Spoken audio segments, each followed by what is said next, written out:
everyone, welcome to the official YouTube platform of Law Prep Tutorial. I'm your law mentor Dimple Pareek और आज हम फिर से मिल रहे हैं एक बहुत ही इंपॉर्टेंट लैंडमार्क जजमेंट के डिस्कशन में। ये सीरीज़ हमने स्टार्ट की है जहाँ पर हम डिफरेंट टॉपिक्स से लैंडमार्क जजमेंट्स को पढ़ रहे हैं। लॉ ऑफ कॉन्ट्रैक्ट के साथ हमने शुरुआत की है, धीरे धीरे हम क्राइम और अदर जो हमारे मिसलेनियस लॉज हैं उनको भी कवर करेंगे।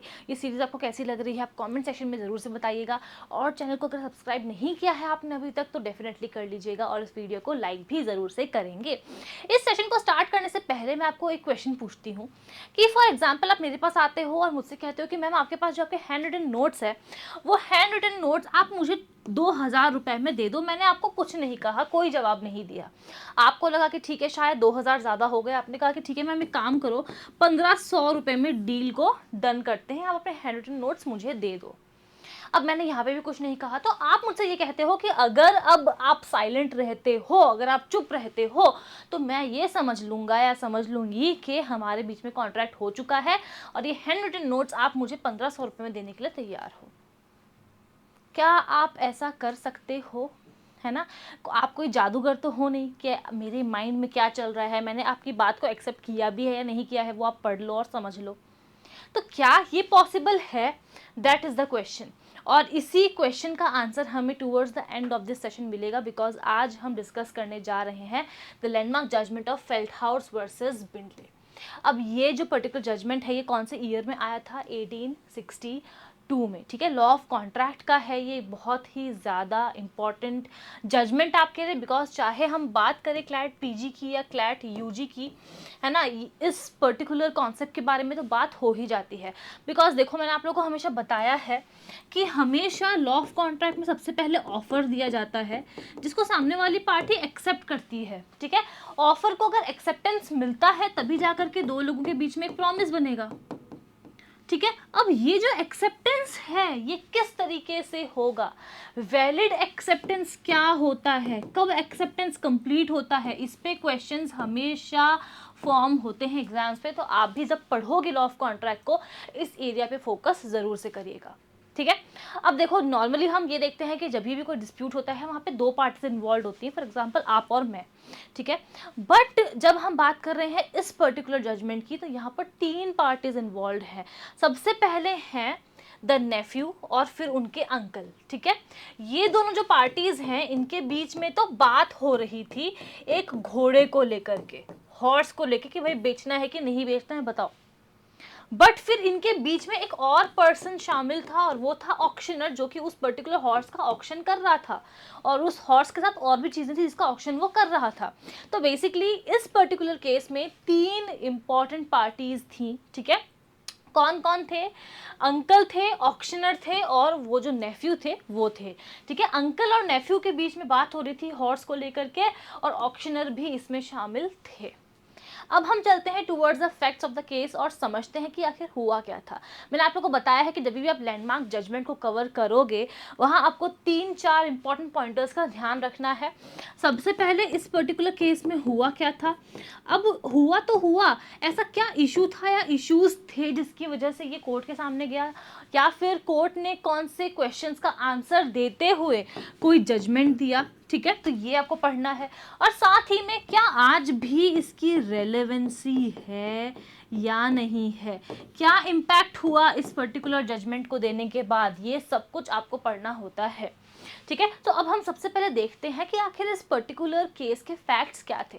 तो बेसिकली यहाँ पर होता क्या है, जैसा कि मैंने आपको इन शॉर्ट बता ही दिया कि एक अंकल होते हैं, उनकी बात अपने नेफ्यू से हो रही होती है, दोनों के बीच में नेगोशिएशंस चल रहे होते हैं कि कितने रुपए में तुम अपने घोड़े को, हॉर्स को मुझे दे दोगे।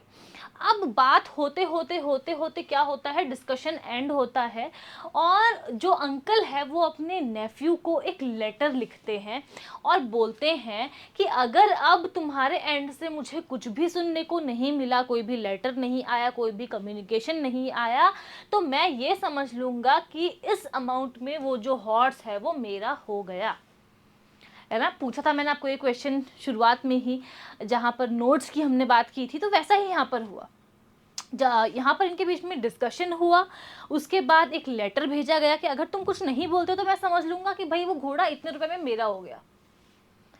अब यहाँ पर देखना ये होगा कि नेफ्यू के माइंड में क्या चल रहा था। जो नेफ्यू हैं उन्होंने इस बात का कोई जवाब नहीं दिया, लेटर का कोई भी जवाब नहीं दिया उन्होंने, लेकिन लेकिन वो बिजी तो थे अपने काम के साथ, लेकिन उन्होंने अपने माइंड में एक बात बना ली थी कि चलो अंकल को ये हॉर्स दे ही देते हैं।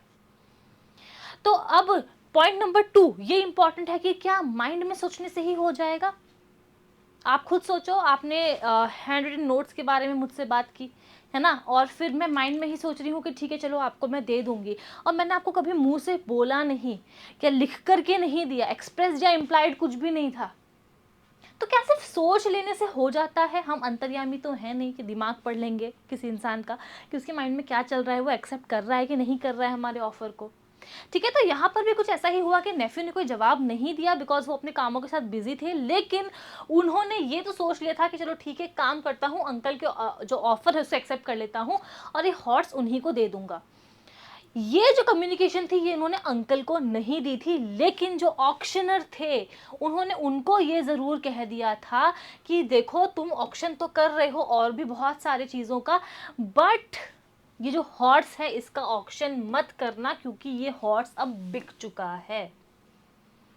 तो अब पॉइंट नंबर 2 आप खुद सोचो अब यहाँ पर कि ठीक है, माइंड में तो ये बात उसने सोच ली कि अंकल को दे दूंगा, अंकल को बताया नहीं, कम्युनिकेट नहीं किया, लेकिन कम्युनिकेशन कहीं ना कहीं हुई तो थी, और वो थी ऑक्शनर के पास। ऑक्शनर को उसने साफ कह दिया कि भाई समझ लो कि ये घोड़ा जो है वो बिक चुका है, अब तुम इसको नहीं बेचोगे किसी को भी। इसका मतलब क्या है कि ये जो नेफ्यू थे इनका जो माइंड था वो काफ़ी क्लियर था कि भाई अंकल के साथ कहीं ना कहीं मेरी डील हो चुकी है। बट क्योंकि ये ऑक्शनर बहुत सारी चीज़ों को सेल आउट कर रहे थे तो इनका दिमाग यहाँ से थोड़ा सा डाइवर्ट हो जाता है और बाय मिस्टेक वो इस हॉर्स को भी बेच देते हैं। अब जो अंकल है उनको ये लगता है कि यहाँ पर मेरी प्रॉपर्टी के साथ हुआ है कन्वर्शन। कन्वर्शन कब होता है? मुझे ऐसा लग रहा है कि ये प्रॉपर्टी तो मेरी है, ठीक है, और फिर आपने इस प्रॉपर्टी का दुरुपयोग किया है, मिसयूज किया है, आपने इसको किसी और को दे दिया, पैसे ले लिए उससे। ठीक है, तो यहाँ पर अंकल ने ये बोला कि भाई मेरे और मेरे नेफ्यू के बीच में तो ये कॉन्ट्रैक्ट हो चुका है कंप्लीट बिल्कुल, तो फिर यहाँ पर ऑक्शनर की हिम्मत कैसे हुई उस हॉर्स को किसी और को बेचने की? वो बेच नहीं सकता है, यहाँ पर कन्वर्शन हुआ है।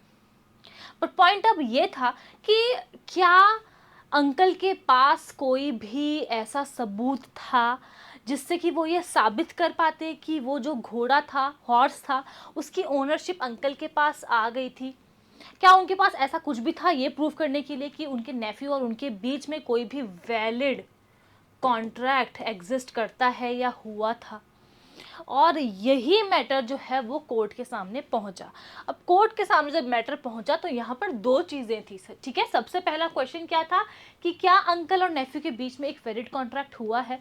वाई? बिकॉज मैंने आपको क्या बताया है, ऑफर को जब एक्सेप्टेंस मिलता है 2 लोगों के बीच में बनता है एक प्रॉमिस। जैसे ही प्रॉमिस को क्या मिलता है, बताइए ज़रा, सोचिए, सोच लिया? प्रॉमिस को जब मिलता है क्या? कंसिडरेशन। प्रॉमिस को जब मिलेगा कंसिडरेशन तो 2 लोगों के बीच में बन जाएगा एक एग्रीमेंट। बट क्या सारे एग्रीमेंट्स कॉन्ट्रैक्ट होते हैं? नहीं, वो सारे एग्रीमेंट्स जो कि एनफोर्सिएबल हैं बाय लॉ वही बनते हैं एक कॉन्ट्रैक्ट। तो क्वेश्चन ये था कि क्या अंकल और नेफ्यू के बीच में एक वैलिड कॉन्ट्रैक्ट हुआ है? क्या ये सारी चीज़ें यहाँ पर हो रही हैं फुलफिल? ठीक है, पॉइंट नंबर 1 तो ये था। एंड पॉइंट नंबर 2 ये था कि whether the nephews silence and his private action of telling the instructing the auctioneer कि भाई इसको मत बेचना, ये तो मेरे अंकल का है, हमारे बीच में कॉन्ट्रैक्ट हो चुका है, बट उसने इस बात का कम्युनिकेशन अंकल को नहीं दिया था। तो ये जो यहाँ पर एक्शन हमें देखने को मिला नेफ्यू का, क्या इसे हम valid acceptance of uncle's offer बोल सकते हैं? अंकल ने ऑफर दिया घोड़ा होगा मेरा अगर तुम अब कुछ नहीं बोलते हो तो, नेफ्यू ने माइंड में सोच लिया कि ठीक है अंकल को दे देता हूँ, लेकिन कम्युनिकेशन जो था एक्सेप्टेंस का वो नहीं दिया, तो क्या वैलिड एक्सेप्टेंस में आएगा ये? और अगर एक्सेप्टेंस वैलिड होगी ही नहीं तो प्रॉमिस नहीं बनेगा, प्रॉमिस है ही नहीं तो कंसिडरेशन से कोई मतलब नहीं है, बिकॉज एग्रीमेंट तो हुआ ही नहीं। और जब एग्रीमेंट हुआ ही नहीं तो एनफोर्सिबल है या नहीं है बाय लॉ से क्या मतलब है, बिकॉज कॉन्ट्रैक्ट तो वैसे भी नहीं हो पाएगा, बिकॉज एग्रीमेंट है ही नहीं। पढ़ा होगा आप लोगों ने कि all the contracts are agreements, but all the agreements are not contract. उसके बीच में यही सिंपल सा लॉजिक है। अगर आप इस स्टेज तक पहुंच चुके हो, वैलिड कॉन्ट्रैक्ट हो चुका है, इसका मतलब ये कि भाई आपके बीच में एग्रीमेंट तो हुआ ही है, ठीक है। बट सारे एग्रीमेंट्स कॉन्ट्रैक्ट बन जाए जरूरी नहीं है, बिकॉज एग्रीमेंट का लॉ के द्वारा एनफोर्सिबल होना भी जरूरी है। तो जब ये इशू गया कोर्ट के सामने, तो अब कोर्ट ने क्या कहा ये सुनना बहुत ज़्यादा, ये पढ़ना बेसिकली बहुत ज़्यादा इंपॉर्टेंट है। Number 1, silence is not acceptance. क्या कहा कोर्ट ने? The court established the rule that an offeror can not impose an obligation on the offeree, दो parties offeror and offeree, to reject an offer. The uncle's statement, "If I hear no more from you," was an attempt to make silence a mode of acceptance which the law does not permit. साफ साफ यहाँ पर ये कह दिया कि silence का मतलब एक्सेप्टेंस नहीं होता है। अगर मुझे किसी बात को आपको बताना है तो उसका कम्युनिकेशन नेसेसरी है, मुझे आपको बताना ही होगा। फॉर एग्जाम्पल यहाँ पर हम एक और एग्जाम्पल इलस्ट्रेशन देख सकते हैं। बेसिकली एक बार एक पर्सन है, ठीक है, इनके पास बहुत सारे जो ट्रक्स हैं, ट्रक्स के ओनर हैं ये, ठीक है, और हर पर्टिकुलर स्टेट में इनका ट्रांसपोर्टेशन का कुछ बिजनेस वगैरह है। तो एक बार इनके पास में एक लेटर आता है, उस लेटर में कुछ बेसिकली इनको यहाँ पर कुछ ऑफर दिया जाता है कि आप हमारा जो सामान है इसको ट्रांसपोर्ट करके फॉर एग्जाम्पल मेघालय भेज दो। अब यहाँ पर होता क्या है कि ये उस चीज़ को एक्सेप्ट तो कर लेते हैं, साइन कर देते हैं इस लेटर के ऊपर, लेकिन इस लेटर को अपने ड्रॉर में ही रख लेते हैं, उस पर्सन को वापस नहीं देते हैं जिसने ऑफर दिया था। तो क्या ड्रॉर में साइन करके रखना ही काफ़ी होगा? आप खुद सोचो, नहीं, ठीक है। सिमिलरली यहाँ पर हम देख रहे हैं कि भाई आप चुप हो, आपने कम्युनिकेट नहीं किया, तो सामने वाला person is not in that position के वो अपने दिमाग में घुस के पढ़ ले कि आप क्या सोच रहे हो, ठीक है। एंड एज अ रिजल्ट अगर कोई भी एक्सेप्टेंस इस तरीके से दी जाती है जहां पर आप ऑक्शनर को बोल रहे हो घोड़ा मत बेचना, आपने माइंड में सोच लिया है कि ये हॉर्स जो है now it belongs to the uncle, but अगर आपने बोला नहीं है अपने मुंह से कुछ, तो फिर ये वैलिड एक्सेप्टेंस में नहीं आएगा। Then point number 2, acceptance must be communicated. वही बात जो अभी मैंने आपको यहाँ पर इस पर्टिकुलर केस में बताई। आपने एक्सेप्ट कर लिया उस पर्टिकुलर ऑफर को, आपने इसके ऊपर साइन भी कर दिया, बट साइन करने के बाद आपने इसको ड्रॉर में रख दिया। अब ड्रॉर में अगर आपने रखा है उसको, तो क्या ये वैलिड एक्सेप्टेंस है? क्या ये एक्सेप्टेंस का कम्युनिकेशन हुआ था? ये भी तो बहुत ज़रूरी है। I am so sorry. तो मेरी आपसे रिक्वेस्ट है कि जब आप लॉ ऑफ कॉन्ट्रैक्ट पढ़ोगे उसमें आपको जो एक्सेप्टेंस वाला पार्ट है, कब वैलिड होगा, क्या मोड ऑफ एक्सेप्टेंस होना चाहिए, ये सब कुछ आपको सही तरीके से पढ़ लेना है, ठीक है।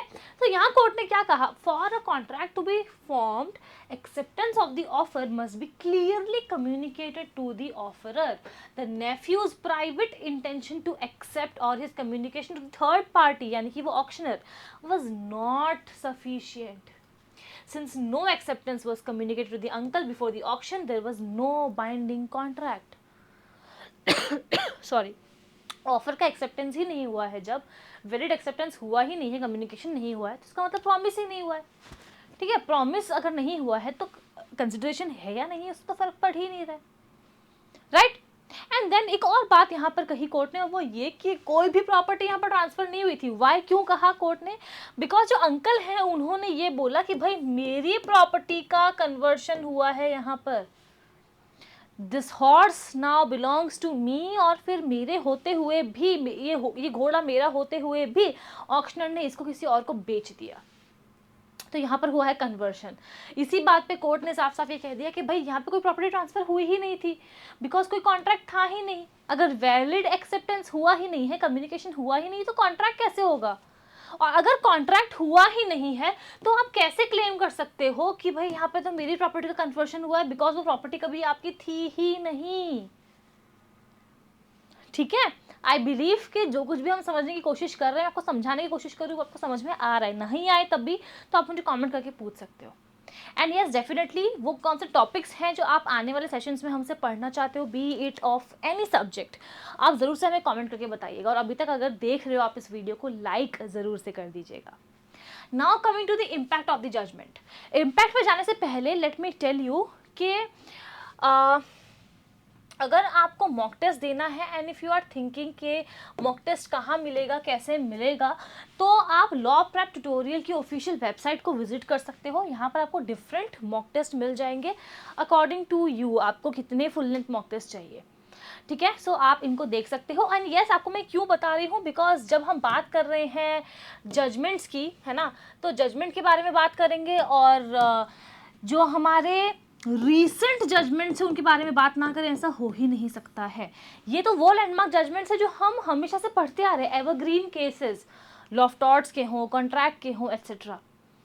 बट उसके अलावा अगर आप क्लैट पीजी को देखोगे तो वहाँ पर रीसेंट जजमेंट्स भी आपके लिए बहुत इंपॉर्टेंट है। और अगर आप एनरोल करते हो क्लैट पीजी के किसी भी मॉक टेस्ट में, तो उसके साथ आपको एक जजमेंट एक्सप्रेस मिलेगी हर मंथ की, जिससे आपके जितने भी लैंडमार्क जजमेंट्स हैं वो कवर हो जाएंगे ईजिली।